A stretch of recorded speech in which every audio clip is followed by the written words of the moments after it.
Hello YouTube, my name is Old Man Classic and today we are talking about this very amazing game called Factorio.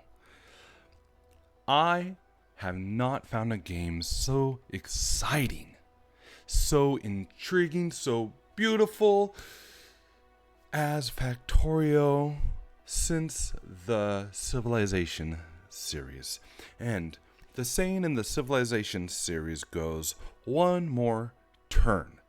Then you look at your clock and it's 3 a.m. and you started playing Civilization at 5 p.m. when you got home from work or school. But in Factorio, the saying is, the factory must grow.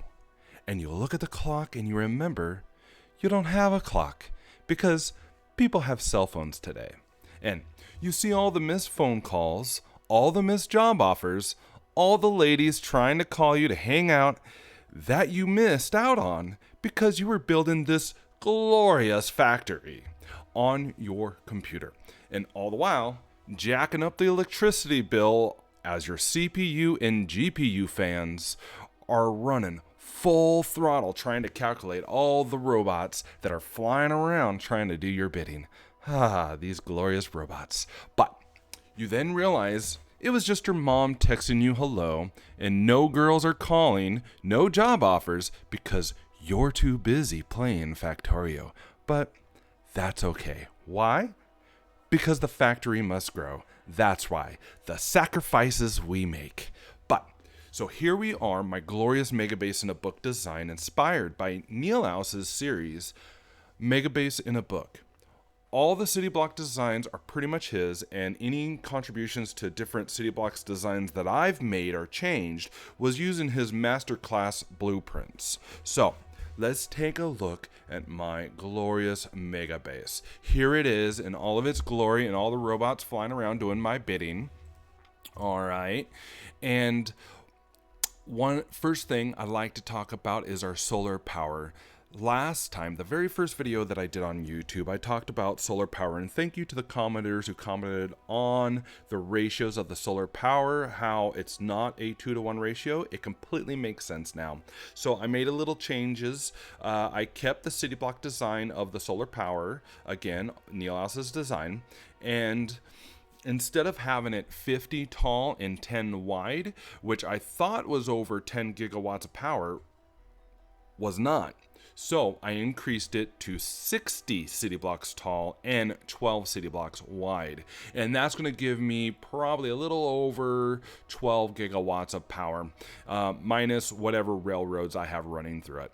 And I think this is a really good size for a district. The red district that I have in here, which I don't have anything else, just these red circuits, that's also 12 city blocks wide and 60 city blocks tall. And I think I might go district solar power, and see what I can make. My computer might blow up before then because as you make a Megabase, things start getting bogged down, and I don't have the newest computer, so the calculations are not the best. So that's where we're at with solar power, and I also was able to expand through here and created more solar power because I was starting to get brownouts again because of all my glorious robot abuse. Right now they're just I told them to pick up any rocks and trees they see so I can expand more and do some more building. So what would I like to show? One of the things that I'd like to talk about is these roundabouts. I thought that these roundabouts were going to be a wonderful idea on train congestion, but one of the things that I found out is I was starting to have more train congestion through these roundabouts.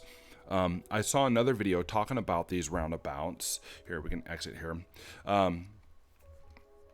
That roundabouts do cause congestion, especially if they're too close to each other, like this. So I was having a lot of congestion through here, especially when I had my science over here. I created a brand new science district, which I'll point out in a little bit. But if you know whether roundabouts are a good idea, or have you experienced roundabouts creating train congestion for your megabases. Let me know in the comments below if you know the difference between just having a straight through train or roundabouts, and whether roundabouts actually cause congestion or not. So one of the things that I've been trying to do to maybe help out the congestion was to put some rail signals, just an extra pair right at the end here, so that way it really knows when the beginning of the roundabout is and when the end is.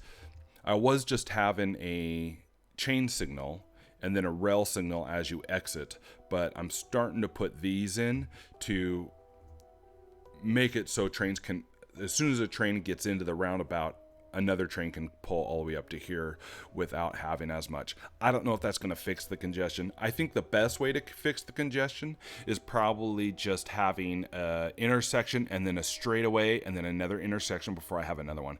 And Nilaus did that on his Megabase design, which I did not follow.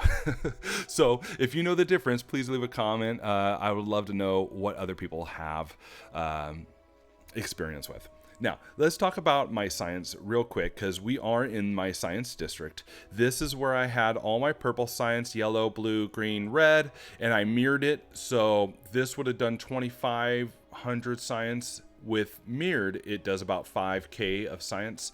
I'm probably not doing that right now. Let's go ahead and take a look. I'm producing about 2K of science, and I'm consuming about 2.5K. Let's see, do I have any more? Yeah, about 3K.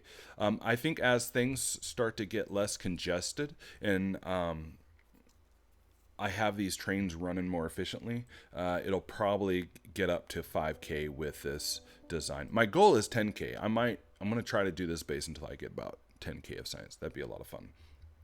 So I did have science facilities over here. I had 1, 2, 3, 4, and then this one over here. This was the original design that Nilaus did on his Megabase, and then this was an updated version. I didn't do his newest one of recently. I stuck it out with the original one for his Megabase design, and what I did is I just added on a military science, so everything is belted in to these guys. So all the sciences are just going right in here. And I created 5 across here, so a total of 10 now, so which is way more than I need, but I only got one way in and one way out for the science facilities, and I can always expand it. Again, I'm trying to stick with that Russian doll, concept where you're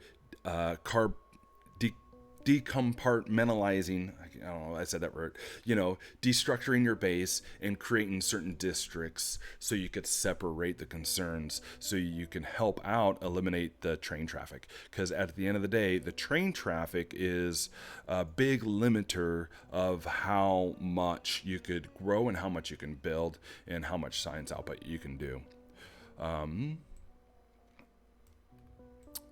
All right, next topic. I want to talk a little bit about artillery and Spidertrons.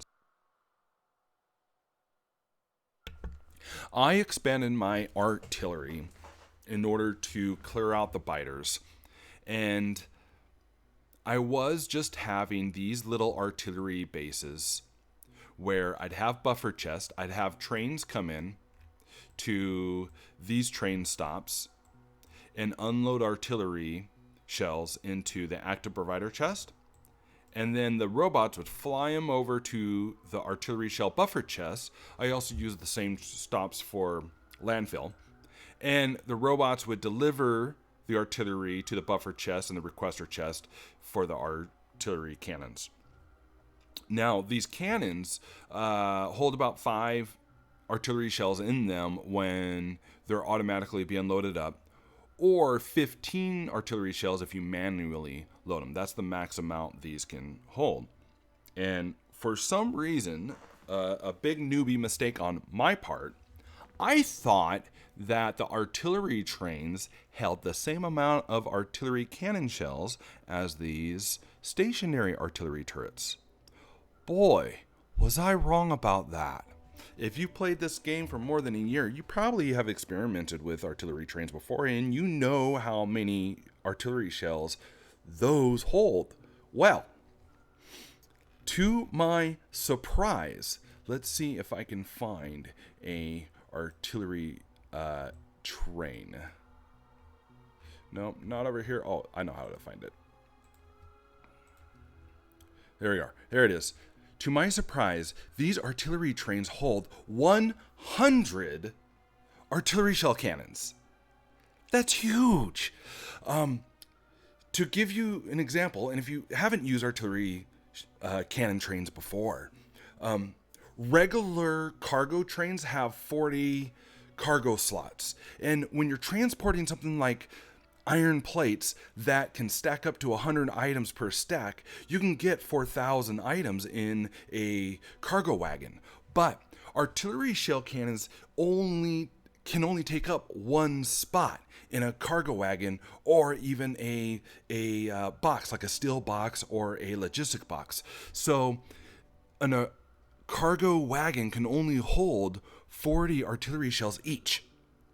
So I was using these 8-car trains to deliver my artillery shells to my artillery cannons all the way across the map using cargo wagons, when I could have been using these artillery trains the entire time that hold 100 shells each, way more than just 40.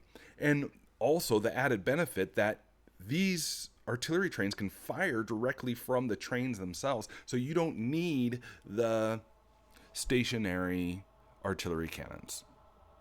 So I feel a little silly. I'm probably still going to be using the stationary artilleries because they work for defense, and as I increase my speed and increase my cannon range, auto fire range, it's coming into my artillery post now. As I increase my artillery shell range, all the artilleries around the map will start automatically firing on the biters because it'll get 30% more range. So that's going to look cool. Maybe I'll do a video when that happens. So, but yeah, I brought in artillery trains down here, and this train was able to clear out all of this. And I started with this one over here, and it cleared out all of this. And it's so much more efficient to use artillery trains to clear out the biters with the automatic firing than it is to try to click on everything individually. And setting up the walls and clearing out with Spidertrons. Artillery trains are just so much more efficient. So now I know why people made the videos like Big Bertha. If you haven't seen that, that's like 100 million. That's like 1 million views on the Big Bertha cannon train on YouTube. Just search for it if you haven't seen that already. But yeah, I got an 8-car artillery train wagon, auto firing, and it's so much easier. So that's the artillery cannon train. Now let's go take a look at my manufacturing of the artillery shells. So I had to expand sulfuric acid production for blue circuits. So I put in a couple of crude oil stations from this oil field. And then I put in 5 oil stations from the design of Nilaus's Megabase in a book series. And so I have plenty of sulfuric acid and sulfur and lubricant to supply with my base. And from there, I installed an explosives depot where I get sulfur in, coal in, and I get explosives out. And then the explosive trains then deliver explosives to these explosive cannon shells. And explosive cannon shells take plastic, steel, and explosives, and then I get the explosive cannon shells out. And then from these explosive cannon shells, I combine it with radars to create my artillery shells. Now, let's take a look at my radar production real fast, and then we'll go take a look at that artillery shell production. So radars take green circuits and iron plate and iron gears. So iron gears are taking iron plates, and the radars also take iron plates and iron gears. And this combo with these beacons chew up an entire full blue belt of iron plates. So I have 8 rows of this, creating radars. And I have 8 lanes of iron plates coming in constantly. And these 8 radar production chewing up 8 lanes of iron. It's unreal how much iron they consume. But I come out, I fill up a cargo train, and I bring these radars over to my satellite production in my White Science facility, as well as my artillery shell production. So let's take a look at my artillery shell production. Again, I bring in explosives here, 8 lanes of explosives, 4 lanes of the, well, let's say 8 cargo wagon train, brought down to 2 lanes of the explosive cannon shells, and then also bring in my radars, filter it through, out pops a single lane of artillery cannon shells. Now, are these cannon shells to the ratio most efficient for this production? No. Maybe they are, but if so, it's purely by chance. I just said, this looks about right, and I threw things together. I didn't use the max rate calculator. I didn't do anything like that. I just brought trains in. I just wanted enough supply so I can get a full belt of artillery shells so I could supply my artillery shell cannon trains. And that's where we're at with that. Same thing with this. I have no idea what the ratios are. I just threw those in there.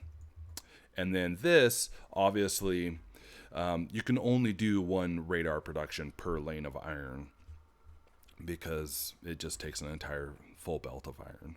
So this is probably the correct ratios. As far as like the beacons and everything, I don't know. I just threw them in there. But yeah, there's the artillery shell cannon production. I'm expanding some more copper mining and some other production stuff. My goal is to get it up to about 10,000. I had a question on my last video on a comment say, what is my UPS for the map? I have no idea. I don't have any mods, and my computer is pretty old, so it's probably dropping frames for sure, especially when all the robots fly around the map.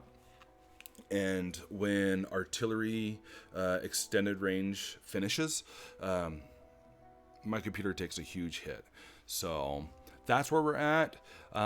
Thank you for watching. If you have any questions or comments about the map, or if you have any questions about me, or any ideas for future videos that you might want to see, leave a comment down below. I had a comment asking if I could build something like this again from scratch, which would be a huge time commitment and a ton of work. And I'm not completely against it, but if there is enough interest, maybe I would do that. Again, I did all of this because of Nilaus's Megabase in the book design and his Factorio masterclass series. If you haven't seen his channel yet and you've seen this video and you're interested in playing Factorio, I highly recommend you check out Nilaus's channel. I have links for his channel in the description below this video.